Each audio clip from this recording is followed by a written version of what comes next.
धरती का संबंध वेद काल से जुड़ा हुआ।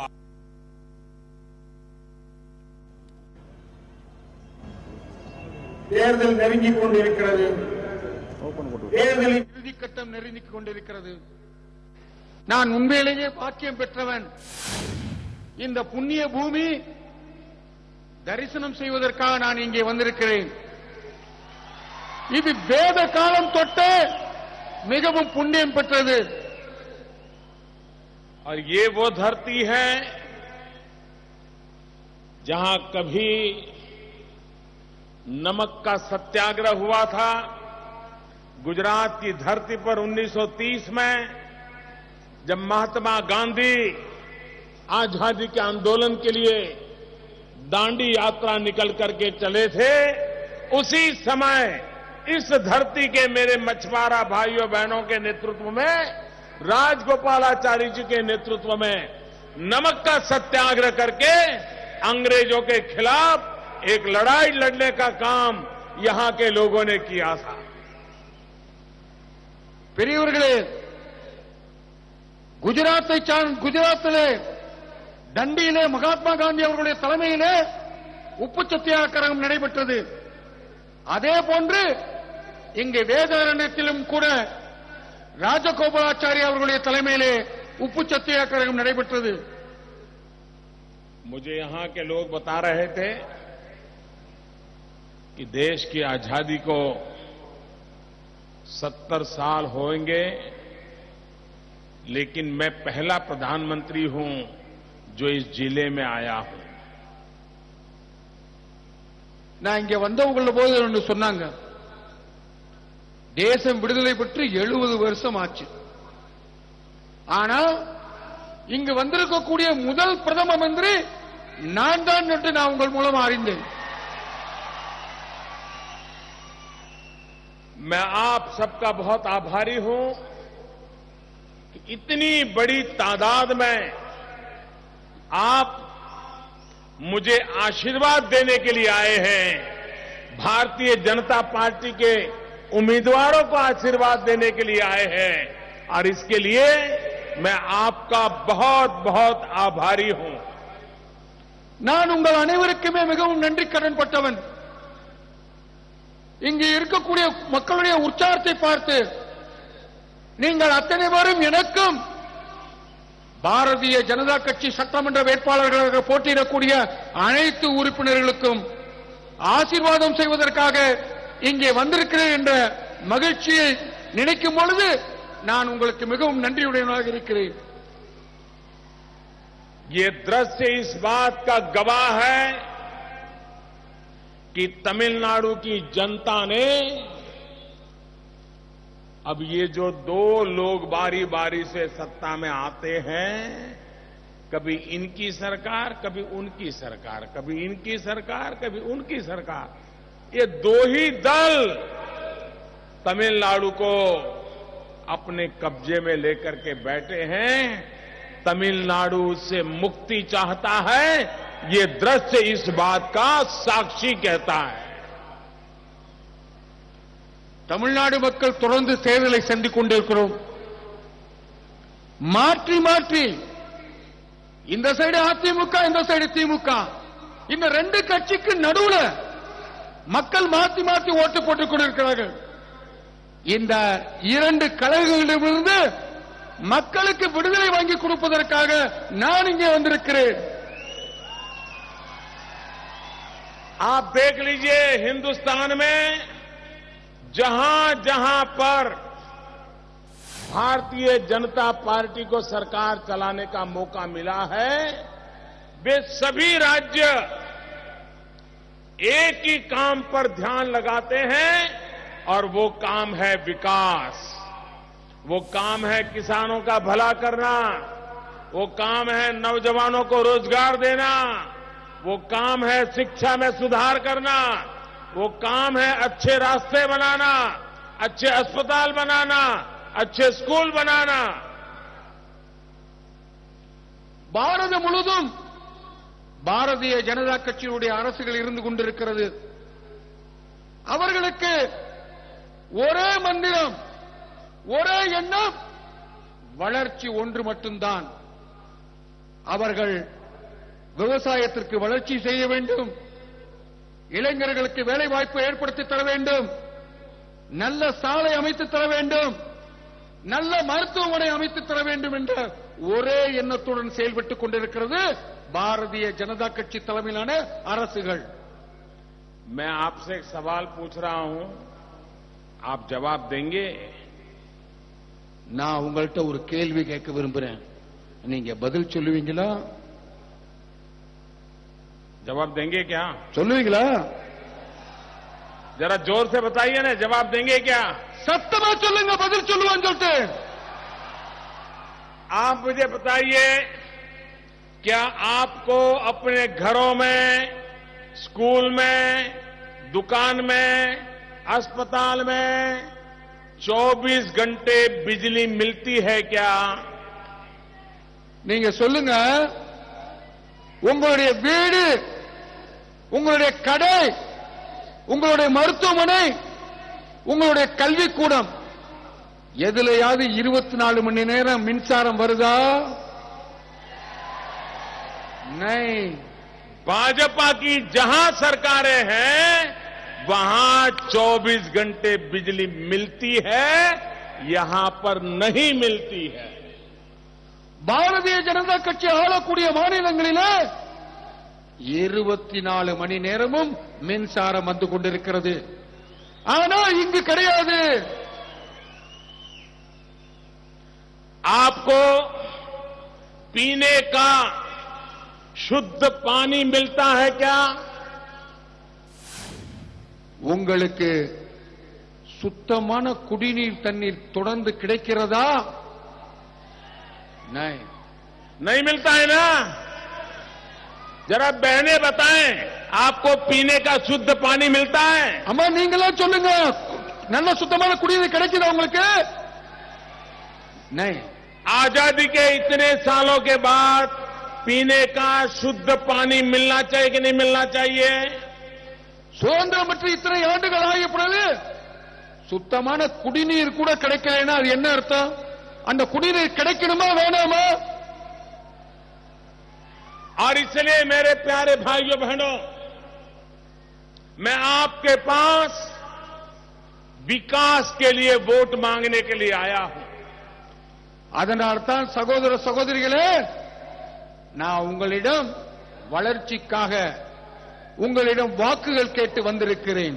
इस देश का कोई गरीब व्यक्ति बंगला नहीं मांग रहा है, बड़ी बड़ी गाड़ियां नहीं मांग रहा है. गरीब आदमी को रहने के लिए छोटा घर चाहिए, पीने के लिए पानी चाहिए, घर में बिजली चाहिए, बच्चों की शिक्षा के लिए स्कूल चाहिए, बुजुर्ग अगर बीमार हो जाए तो उनके लिए दवाई चाहिए. इसी के लिए गरीब आदमी की अपेक्षा है. अभी तक हम ये भी पूरा नहीं कर पाए हैं. இங்கு வசிக்கக்கூடிய மக்கள் பங்களா கேட்கல, பெரிய பெரிய வண்டி கேட்கல. அவங்க கேட்கறதெல்லாம் என்ன? உங்களுக்கு நல்ல வீடு, நல்ல குடிநீர், மின்சாரம், குழந்தைகள் படிப்பதற்கு பள்ளிக்கூடம், வயசானவங்களுக்கெல்லாம் மருந்து. இதுதானே மக்கள் கேட்டுக் கொண்டிருக்கிறார்கள். और इसलिए मेरे प्यारे भाइयों बहनों, आज आप देखिए हमारे मछुआरे, क्या मछुआरों की आय नहीं बढ़ाई जा सकती? अभी मैं बनारस में वहां के जो मछुआरे हैं, इनको मैंने ई बोट दिया, और ई बोट देने के कारण जो डीजल से बोट चलाते थे, अब वो सोलर एनर्जी की बैटरी से चला रहे हैं. और एक एक मछुआरे का रोज का 500 रुपया डीजल का खर्चा अब कम हो गया. बोलिए मछुआरों को फायदा हुआ कि नहीं हुआ? சகோதர சகோதரிகளே, மீனவர்கள் பல கஷ்டப்பட்டுக் கொண்டிருக்கிறார்கள். நான் எனது தொகுதியான வாராணசி தொகுதியிலே அங்கு இருக்கக்கூடிய மீனவர்களுக்கு இ போட் கொடுத்தேன். இந்த இ போட் எப்படி சூரிய ஒளி மூலமாக அந்த பேட்டரி மூலமாக அந்த படகுகள் ஓடும். அதனால அந்த பகுதியில் உள்ள மீனவர்களுக்கு ஒரு நாளைக்கு 500 ரூபாய் டீசல் மிச்சமாகுது. हमने मुद्रा योजना बनाई है. कोई भी गरीब व्यक्ति चाहे छोटी नाव लेकर के मछली पकड़ता हो, कोई मछली की नेट बनाने का काम करता हो, कोई समुद्र की चीजों से कोई खिलौने बनाने का काम करता हो, कोई दूध बेचता हो, कोई पकोड़े बेचता हो, कोई इडली बेचता हो, डोसा बेचता हो, कोई बर्तन बेचता हो, कपड़े बेचता हो, बाल काटने का काम करता हो, अगर ऐसे व्यक्तियों को पैसे चाहिए तो बैंक के दरवाजे बंद थे. हमने बैंक के दरवाजे गरीबों के लिए खोल दिए और प्रधानमंत्री मुद्रा योजना के तहत आज देश में 3 करोड़ से ज्यादा लोगों को 1.25 लाख करोड़ रुपए से ज्यादा पैसे कोई भी गारंटी के बिना उनको अपना कारोबार बढ़ाने के लिए दे दिए गए. பேரன்பு கொண்ட பெரியவர்களே, இன்றைக்கு ஏழை மீனவர்களாக இருக்கட்டும், பால் வியாபாரியா இருக்கட்டும், காய்கறி வியாபாரம் இருக்கட்டும், மற்ற இந்த மாதிரி சின்ன சின்ன வியாபாரிகள் எத்தனையோ பேர் இருக்காங்க உங்களுக்கு. ஆனா அவங்களுக்கெல்லாம் பேங்க்ல போனா லோன் கொடுப்பாங்களா? கொடுக்க மாட்டாங்க. ஆனால் பாரதிய ஜனதா கட்சி தலைமையிலான எனது அரசியல் வந்த பிறகுதான் முத்ரா வங்கி என்று ஒரு திட்டத்தை ஆரம்பித்து இதை போன்ற ஏழைகளுக்கு கடன் வழங்க வேண்டும். அதற்காக கிட்டத்தட்ட 3 கோடி பேருக்கு 25 லட்சம் வரைக்கும் கடன் கொடுக்கிறதுக்குண்டான ஏற்பாடுகள் எனது தலைமையிலான அரசு செய்திருக்கிறது. अगर हम भविष्य में डीप सी में जाना चाहते हैं, 5-25 मछुआरे इकट्ठे हो जाएं और बड़ी महंगी बोट ला करके डीप फिशिंग करना चाहते हैं, तो आज बैंक आपको पैसे देने के लिए तैयार है. இன்றைக்கு 5 மீனவர்கள் ஒன்றாக சேர்ந்து நீங்கள் வங்கிகளை சென்றால் உங்களுக்கு மிகப்பெரிய ஆழ்கடல் மீன்பிடிக்குண்டான படகுகள் கூட வங்கிகள் உங்களுக்கு வழங்கும். मेरे प्यारे भाइयों बहनों, अभी मैं मंच पे आ रहा था तो 5 नौजवानों से मुझे मिलने का अवसर मिला. मेरे लिए उन 5 मछुआरों को मिलना एक जीवन का विशेष आनंद था. इसलिए आनंद था कि ये मेरे तमिलनाडु के वो 5 मछुआरे हैं जो वर्षों से श्रीलंका की जेल में थे. श्रीलंका की कोर्ट ने उनको फांसी की सजा सुना दी थी. इन 5 नौजवानों का फांसी पर लटक के मरना तय हो चुका था.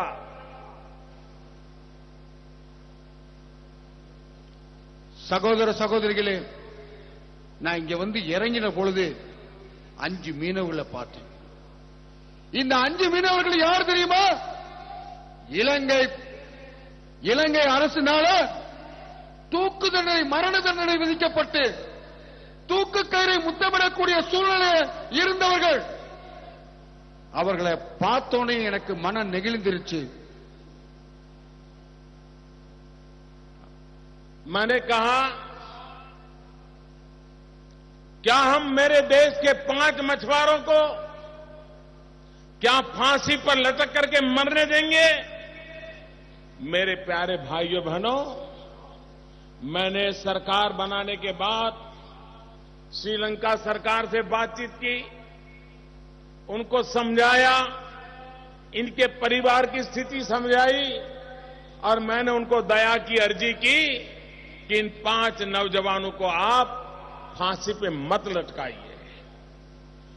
இந்த 5 மீனவர்களையும் மரண தண்டனை வந்து விடுறதுக்கு இந்த அரசு விடுமா?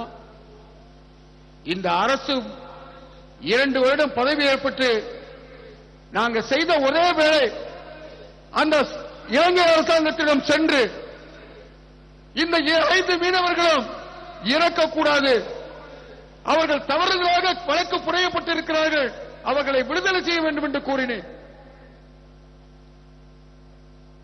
श्रीलंका सरकार ने यह भी कहा कि मोदी जी आप इतना आग्रह कर रहे हैं तो चलो फांसी नहीं, लेकिन हम छोड़ तो नहीं सकते, वो जीवन भर उनको जेल में तो रहना पड़ेगा।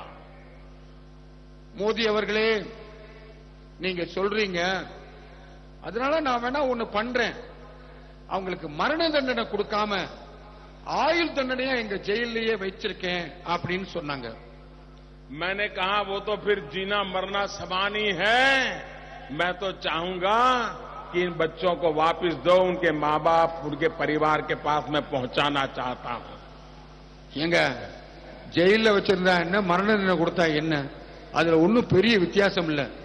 நான் வந்து அந்த குடும்பத்திற்கு அவர்களை திரும்ப அனுப்ப விரும்புகிறேன், அதனால எனக்கு அவங்களை திரும்ப அனுப்புங்க அப்படின்னு சொன்னேன். मैंने श्रीलंकन सरकार को समझाया, मैंने कहा इन बच्चों का बाप भी मैं हूं, मां भी मैं हूं, और मैं आपसे दया की भीख मांगता हूं कि मेरे इन 5 मछुआरा बच्चों को वापस करो, उनको फांसी से मुक्त कर दो। நான் வந்து இலங்கை அரசாங்கத்திட்ட கேட்டேன், இந்த மீனவர்களுடைய அப்பா அம்மா எல்லாம் நான் தான், அதனால தான் நான் கேட்கிறேன், அவங்கள வந்து இந்த தண்டனையில இருந்து விடுதலை பண்ணி கொடுங்க. और आज मुझे खुशी है कि उन 5 बच्चों को फांसी के तख्त पर से उतार करके उनके घर वापस ले आया और मेरे मछुआरा भाइयों की जिंदगी मैंने बचा ली. எனக்கு இன்றைக்கு மிகப்பெரிய சந்தோஷம், அவர்கள் 5 பேரும் திரும்ப வந்து அவங்க வீட்டுல வந்து சந்தோஷமா வாழ்க்கை நடத்தி கொண்டிருக்கிறார்கள் என்ற விஷயத்தை கேள்விப்பட்டவுடன் பார்த்தவுடன், दिल्ली में एक ऐसी सरकार है जो आपके सुख दुख की साथी है, आपके दुख में दुखी है, आपके सुख में सुखी है, ऐसी सरकार आज दिल्ली में बैठी है. டெல்லி அரசாங்கத்தை பொறுத்தவரை உங்களது சுக துக்கங்களிலே பங்கு கொண்டிருக்கிறோம். நீங்கள் சுகமாக இருந்தால் எனது அரசு சுகமாக இருக்கிறது, நீங்கள் துக்கமாக இருந்தால் எனது அரசு துக்கமாக இருக்கிறது. भाइयों बहनों, हमने सागरमाला योजना बनाई है. इन सागरमाला योजना के तहत पूरे हिंदुस्तान के समुद्री तट का विकास, मछुआरों के लिए व्यवस्थाएं, उनके बच्चों के लिए शिक्षा की व्यवस्थाएं, जो मछली पकड़ते हैं उनकी प्रोसेसिंग की व्यवस्थाएं, अच्छे बंदर बने, पोर्ट बने, ताकि नौजवानों को रोजगार मिले, ऐसी एक कॉम्प्रिहेंसिव योजना सागरमाला बना करके हम हिंदुस्तान के पूरे समुद्री तट का विकास करने की दिशा में आगे बढ़ना चाहते हैं, जिसका सर्वाधिक लाभ आपको मिलने वाला है. சகோதர சகோதரிகளே, எனது அரசு பதவி ஏற்பட்டுடனேயே சாகர்மாலா திட்டம் என்ற ஒரு திட்டத்தை நாங்கள் அறிவித்தோம். அந்த திட்டத்தின் அடிப்படையிலே கடற்கரை ஒட்டி இருக்கக்கூடிய மீனவர்கள் அவர்களுக்கு வசதியாக இருக்கக்கூடிய வீடு, அவர்களுக்கு வலை, அவர்களுடைய குழந்தைகளுக்கு கல்வி, அது மட்டுமில்லாமல் அவர்கள் பிடிக்கக்கூடிய மீன்கள் பாதுகாப்பாக வைத்திருக்கக்கூடிய கோல்டு ஸ்டோரேஜ், அது மட்டுமில்லாமல் அவர்களுக்கு அந்த மீன்களை விற்பதற்கு வசதியாக எடுத்துச் செல்வதற்கு சாலை வசதி, இதை அத்தனையுமே இந்த सागरमाला திட்டத்திலே நான் ஏற்படுத்தி இருக்கிறேன். मेरे प्यारे भाइयों बहनों, यहां मेरे बहुत सारे किसान भाई बहन भी बैठे हैं. जब साइक्लोन आता है, अचानक वर्षा हो जाती है, ओले गिर जाते हैं, मेरे किसान की मेहनत पानी में चली जाती है, बर्बाद हो जाती है. 50 साल पुराने नियम थे, हमने सारे नियम बदल दिए।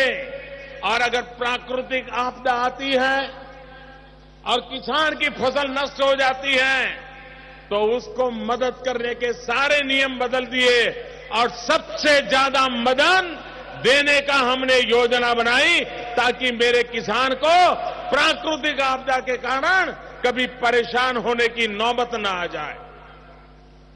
பெரியவர்களே, புயல் வெள்ளம் ஏற்பட்டாச்சுன்னு வச்சுங்க, இந்த மீனவர்களோட நிலையை, விவசாய நிலையை சொல்லத்துக்கே கேட்கிறது.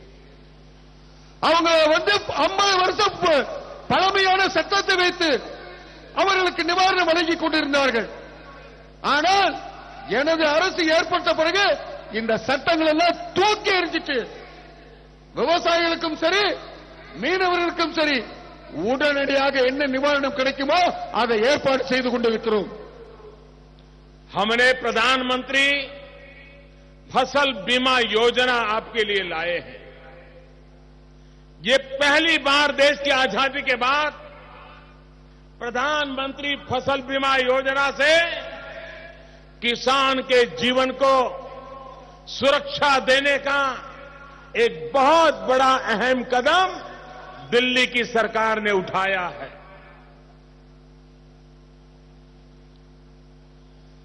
நான் அரசு ஏற்பட்ட பிறகு பிரதம மந்திரி பசல் யோஜனா திட்டம் என்ற திட்டத்தை ஆரம்பித்தேன். அந்த திட்டத்தின் அடிப்படையில் விவசாயிகளுடைய நிலத்திற்கும் சரி விவசாயிகளுடைய பாதுகாப்பிற்கும் பல்வேறு திட்டங்களை அதில் ஏற்படுத்தி இருந்தோம். ऐसी फसल बीमा योजना है कि जिसमें किसान को संपूर्ण सुरक्षा मिलती है। अगर बारिश ना आई और अगर वो शोइंग नहीं कर पाया, ज्यादा बारिश आई, फसल बर्बाद हुई, फसल काटने के बाद अगर फसल बर्बाद हुई, किसी भी प्रकार का नुकसान हुआ हो, ये प्रधानमंत्री फसल बीमा योजना से उसको मुआवजा मिलेगा और उसको साल भर घर चलाने में कभी कोई दिक्कत नहीं आएगी। இந்த திட்டத்தின் அடிப்படையிலே விவசாயிகளுடைய பயிருக்கு முழு பாதுகாப்பு இருந்து கொண்டிருக்கிறது. அந்த பயிர் திட்டத்தில் அவர்களுக்கு மழையினாலும் சரி வெள்ளத்தினாலும் சரி அவர்கள் அறுவடை செய்து வரும் கூட அவர்களுக்கு ஏற்படக்கூடிய இழப்பை மத்திய அரசு விவசாயிகளுடன் உடனிருந்து உதவி செய்யும். और इसलिए मेरे प्यारे किसान भाइयों बहनों, हमने एक सपना देखा है और मुझे विश्वास है हम उसको पूरा कर सकते हैं और करके रहेंगे. எனது கனவு இந்த மக்களுக்கு வளர்ச்சி பாதையை எடுத்துச் செல்வதுதான். அதை நான் எடுத்துச் செல்வேன், தொடர்ந்து நடத்திக் கொண்டிருப்பேன். हमारा लक्ष्य है कि 2022 में जब भारत की आजादी के 75 ईयर होंगे तब इतनी मेहनत करके हम वो स्थिति लाना चाहते हैं कि मेरे देश के किसान की इनकम आज है वो उस समय तक डबल हो जाए, 2 गुना हो जाए. इस दिशा में काम कर रहे हैं. என்னுடைய கனவு திட்டம் என்னவென்றால் இந்த பகுதியில் உள்ள மக்கள் 2022 75 ஆண்டுகள் சுதந்திரம் பெற்று நடந்து சுதந்திரம் வருவதற்குண்டான 75 வருஷம் ஆயிரும். அந்த சமயத்தில் இந்த விவசாயிகளுடைய வருமானம் 2 மடங்காக உயர வேண்டும்.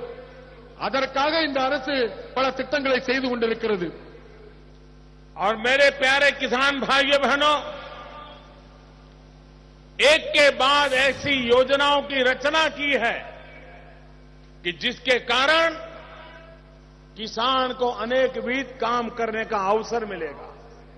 अगर समुद्री तट पर मेरे मछुआरे परिवार सीवीड की खेती करते हैं जिसमें से आज उत्तम से उत्तम दवाइयां बनती हैं, मेरे मछुआरे मछली में तो कमाएंगे लेकिन सीवीड की खेती करेंगे तो उससे दवाइयां बनेगी और ये सीवीड सबसे ज्यादा दवाइयां वाले खरीदने के लिए आ जाएंगे। விவசாயிகளே, இந்த திட்டங்களின் மூலமாக பல்வேறு நன்மைகள் செய்வதோடு மீனவர்களுக்கும் அவர்களுடைய மீன்களால் மட்டும் பயிரிடாமல் கடல் விதைகள் மூலமாக பல மருந்துகள் செய்ய முடியும். அந்த மருந்துகளுக்கும் ஏற்பாடுகளை எங்களது அரசு செய்து கொடுக்கும். भाइयों बहनों, हमने श्रीलंका से सिर्फ 5 मेरे मछुआरा भाइयों को बचाया ऐसा नहीं, केरल के हमारे मछुआरों की बेटियां, फिशरमैन की बेटियां नर्सिंग की पढ़ाई करके इराक में नौकरी कर रही थी। नौजवान बेटियों को आतंकवादी उठा के ले गए, 39 बेटियों को उठा के ले गए। आप कल्पना कर सकते हैं जब आतंकवादी बेटियों को उठा के ले गए होंगे तब हमारे पर क्या गुजरी होगी। उन बेटियों को जिंदा लाना, उनको सुरक्षित लाना, उसके लिए हमारी सरकार दिन रात काम करती रही। और आज मैं आपके सामने संतोष से कह सकता हूं कि किसी भी प्रकार के नुकसान के बिना सही सलामत उन बेटियों को ला करके उनके मां बाप को हमने सुपुर्द कर दिया। ஏதோ வருண இலங்காரத்திலிருந்து 5 மீனவர்களை காப்பாற்றினோம் என்று மட்டுமில்ல, கேரளாவைச் சேர்ந்த மீனவர்கள் அங்க ஈராக்ல போய் மீன் பிடித்துக் கொண்டிருந்தாங்க. அவங்களை தீவிரவாதிகள் கடத்தி சென்று விட்டார்கள். இரவு பகலாக எங்களுடைய வெளியுறவுத்துறை அமைச்சர் வேலை பார்த்து அந்த மீனவர்களை மீட்டு அந்த குடும்பத்தில் கொண்டு போய் ஒப்படைச்ச பெருமை எங்களுக்கு இருக்கிறது. यही हमारे तमिलनाडु का एक नौजवान फादर प्रेम भगवान यीशु की सेवा में लगा था और भगवान यीशु का संदेश देने के लिए अफगानिस्तान में काम कर रहा था। अफगानिस्तान के तालिबानी आतंकवादी उसको उठा के ले गए। 9 महीने तक अता पता नहीं चल रहा था। हमारी सरकार लगी रही कि वो जिंदा है कि नहीं है तो कहां है, उसको आतंकवादियों के हाथ से वापस कैसे लाया जाए। और भाइयों बहनों, मुझे संतोष है कि 9 महीने तक लगातार काम करने के बाद एक दिन फादर प्रेम हमारे हाथ में आ गया, तालिबानी आतंकवादियों से छुड़ाया और उसको ला करके उसके परिवार वालों को तमिलनाडु पहुंचा दिया और आज वो तमिलनाडु में सुख चैन की जिंदगी गुजार रहा है। பெரியவர்களே, இங்குள்ள இளைஞர் ஃபாதர் பிரேம்குமார் ஆப்கானிஸ்தானில் தீவிரவாதிகளால் கடத்தப்பட்டார். தாலிபான் தீவிரவாதிகளால் கடத்தி போன யாருமே இதுவரைக்கும் உயிரோட திரும்பி வந்தது கிடையாது. ஏறத்தாழ 9 மாதங்கள் அவர் எங்க இருக்காரு, எங்க இல்ல, உயிரோடு இருக்கிறார் இல்லையா, எதுவுமே தெரியாது. ஆனா எங்களுடைய அரசு தொடர்ந்து முயற்சி பண்ணிட்டு இருந்தது. தொடர்ந்து தீவிரமாக நடவடிக்கை எடுத்தோம். அதன் காரணமாக ஒரு நாள் நாங்க கண்டுபிடிச்சிட்டோம் இவர் உயிரோடு இருக்காருன்னு சொல்லிட்டு. அது மட்டும் இல்ல, அவரை கண்டுபிடிச்சு அவரை திரும்பி பத்திரமாக கொண்டு வந்து நம்ம தமிழ்நாட்டில் இந்த பக்கத்தில் இருக்கிற தேவக்கோட்டையில கொண்டு போய் விட்டுட்டாரு நம்ம பிரதமர். भाइयों बहनों, आज हमारा देश, थोड़े 2 साल पहले का समय याद करिए, अखबारों में क्या आता था, टीवी पर क्या आता था। जब दिल्ली में पुरानी सरकार थी तो हर दिन एवरी डे एक भ्रष्टाचार का बड़ा कांड खुल करके बाहर आता था। भ्रष्टाचार को लेकर के देश चिंतित था और जहां भी हाथ डालो पता चलता था कि यहां से किसी ने कुछ लूट लिया है, यहां से किसी ने पैसे मार लिए हैं, यहां से किसी ने चोरी की है। कोयला तक नहीं छोड़ा, कोयला तक नहीं छोड़ा। 2G, 3G, और आप 2G, 3G वाले तो तमिलनाडु में भी है। इन लोगों ने देश को लूटने के सिवाय कुछ नहीं किया। भाइयों பெரியவர்களே, 2 வருடமா நீங்க பழைய மத்திய அரசாங்கத்தில் கேள்விப்பட்டிருப்பீங்க. எங்க பார்த்தாலும் ஊழல், எதுலையும் ஊழல்.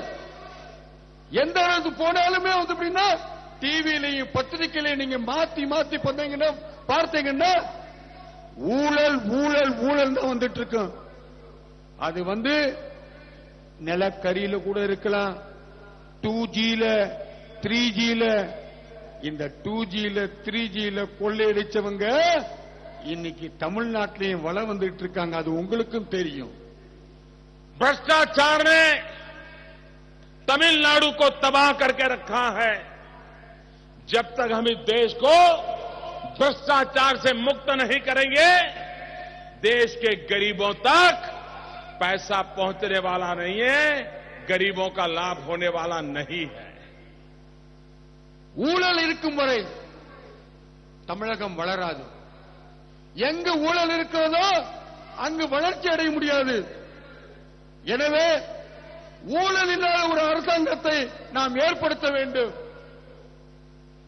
हमने भाइयों बहनों दिल्ली में आपने देखा होगा ऐसी योजनाएं लाए हैं, अपने आप भ्रष्टाचार जाने लगा है. हमारे देश में नौजवान को नौकरी चाहिए, एक जगह की एडवर्टाइजमेंट आती है तो 1 लाख लोग अप्लाई कर देते हैं और फिर इंटरव्यू निकलते हैं और नौकरी पाने के लिए वो नौजवान दलालों के पास जाता है, किसी की सिफारिश के लिए जाता है और मां के गहने बेचता है, पिता जमीन बेचता है और बेटे को नौकरी दिलाने के लिए इंटरव्यू में पास कराने के लिए पैसों का भ्रष्टाचार करना पड़ता है. பெரியவர்களே, இன்றைக்கு வந்து ஒரு வேலை வாய்ப்புக்கு ஒரு இளைஞர் போனார் என்றால் பத்திரிகையில வந்து விளம்பரம் வரும். அந்த விளம்பரம் என்ன, அந்த வேலைக்காக லட்சக்கணக்கான பேர் போய் அப்ளை பண்ணுவாங்க. அவங்க பரீட்சை எழுதுவாங்க. பரீட்சை எழுதிட்டு பின்னாடி நேர்முக தேர்வு இருக்கும். இந்த நேர்முக தேர்வுல யார் என்ன பண்ணுவா, இடைத்தரகர்கள் புகுந்து அதுல எவ்வளவு பணம் கொள்ளையடிக்க முடியும் அப்படிங்கறத இது பண்ணுவாங்க. இந்த விஷயத்துல மாற்றம் ஏற்பட வேண்டும் அப்படிங்கறதுக்காக நாங்க சில முயற்சி பண்ணோம், சில யோசனைகள் செய்தோம். हमने क्या किया, हमने एक बड़ा छोटा सा लेकिन महत्वपूर्ण निर्णय किया. हमने भारत सरकार ने निर्णय किया कि क्लास 3 और क्लास 4 उसकी रिटर्न एग्जाम, उसमें जो मार्क आएंगे कंप्यूटर से तय होगा. पहला, दूसरा, तीसरा, चौथा कोई इंटरव्यू नहीं किया जाएगा. इंटरव्यू बंद कर दिया और भ्रष्टाचार का हमने खात्मा बुला दिया. मेरिट के आधार पर नौकरी अपने आप मिल जाएगी, ऐसी व्यवस्था कर दी. பாரத அரசாங்கம் ஒரு சின்ன அருமையான யோசனை செய்தது. இந்த கிளாஸ் சி, கிளாஸ் டி அந்த ஊழியர்களுக்குண்டான தேர்வு நெட்ல கம்ப்யூட்டர்ல கொடுத்துருவாங்க. யார் யார் வந்து தகுதியானவர்களோ அவர்கள் முன்னாடி வரிசையில் வந்தவங்க முன்னாடி அவர்களுடைய தகுதியின் அடிப்படையில் வந்து அவர்களுடைய திறமையின் அடிப்படையில் நேரடியாக கம்ப்யூட்டர் மூலமாக தேர்வு செய்யப்படுவார்கள். எந்த இடைத்தரகர்களுக்கும் போகணுங்கிற அவசியம் கிடையாது. गैस, चूल्हे में जलाने वाला गैस, वो गैस का सिलेंडर लेने के लिए भी लोगों को भ्रष्टाचार करना पड़ता था और भारत सरकार सब्सिडी देता था. अभी हमने तय किया कि जो रसोई गैस जिसके घर में है उसको अब सब्सिडी सीधी उसके बैंक के खाते में चली जाएगी. बीच में कोई बिचौलिया नहीं, दलाल नहीं, कोई नहीं, सीधा पैसा उसके खाते में जाएगा. इसका परिणाम ये आया कि 3 करोड़ से ज्यादा बोगस लोग निकले, जिनके नाम पर सब्सिडी जाती थी, गैस जाता था और सरकार को अरबों खरबों रुपयों का नुकसान होता था. हमारे एक निर्णय के कारण, पहल नाम की योजना के कारण Guinness book of world record में नाम आ गया और भारत की तिजोरी की चोरी होने वाले अरबों खरबों रुपया बच गए और वो गरीब के काम आने वाले हैं. சமையல் வாயு திட்டம். இந்த சமையல் வாயுவுக்கு ஒரு சிலிண்டருக்கு மத்திய அரசு இவ்வளவு மானியம் கொடுத்துட்டு இருந்தது. அதனால என்னாச்சுன்னா கிட்டத்தட்ட 3 கோடி பேரு போலியா வாங்கிட்டு இருந்தாங்க. இந்த 3 கோடி பேருக்காக வாங்கறதுனால 500 கோடி ரூபாய்க்கு மேல நஷ்டம் ஏற்படுத்திக் கொண்டிருந்தது. அதனால தான் நாங்க சொன்னோம், மானியத்தை நேரடியாக அவங்களுடைய வங்கி கணக்கில் போட்டுருவோம் சொன்னதுனால இன்னைக்கு அந்த ஊழல் தடுக்கப்பட்டிருக்கிறது. ஏறத்தாழ பல்லாயிரக்கணக்கான கோடி ரூபாய் மத்திய அரசிடம் பாதுகாக்கப்பட்டிருக்கிறது. और इसलिए मेरे प्यारे भाइयों बहनों, जब मैंने देश के लोगों को कहा अगर आपकी स्थिति अच्छी है तो गैस की सब्सिडी छोड़ दो, और मेरे देश के 1 करोड़ परिवारों ने गैस की सब्सिडी छोड़ दी, ये मेरे देश के गरीबों की ताकत है. அது மட்டும் இல்லாமல் நான் ஒரு வேண்டுகோள் விடுத்தேன். நீங்கள் யார் யார் ஏழைகளுக்கு சேவை செய்ய விரும்புகிறீர்கள் அவர்கள் அத்தனை பேரும் இந்த சமையல் வாயு மானியத்தை விட்டுக் கொடுங்கள் என்று சொன்னேன். 1 கோடி பேர் அந்த சமையல் வாயு மானியத்தை விட்டுக் கொடுத்திருக்காங்க. गैस लेने के लिए लोगों को पैसे देने पड़ रहे थे.